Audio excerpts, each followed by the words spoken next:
Le voyage de Pelosi à Taïwan vise essentiellement à mettre en valeur ses soi-disant réalisations politiques et à saper les liens solides entre la partie continentale de la Chine et Taïwan. Elle tente délibérément de créer une crise en Chine et dans le monde entier. Géante pour elle.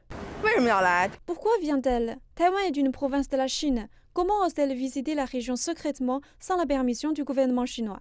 C'est très irrespectueux et arrogant, d'autant plus qu'elle est impliquée dans de nombreuses questions mondiales. Nous espérons sincèrement qu'elle se retirera bientôt.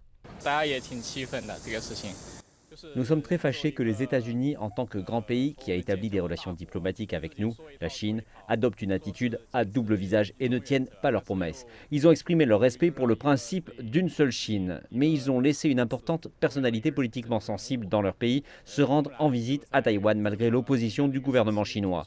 Comment se fait-il? Ces actions vont sérieusement compromettre les relations sino-américaines et la réputation des États-Unis dans le monde. Je ne pense pas que ce voyage conduira à une confrontation entre les deux pays, mais il pourrait y avoir des répercussions dans les liens économiques et bilatéraux entre les États-Unis et la Chine. Les États-Unis semblent bien décidés à créer une atmosphère de guerre dans leurs relations avec la Chine. Mais la Chine a déjà fait face à des situations similaires et sait bien gérer ces questions de manière appropriée. Le gouvernement américain travaille de manière fragmentée, chaque politicien poursuivant son propre agenda. Pour des raisons égoïstes, ils ignorent les précédents et les normes internationaux.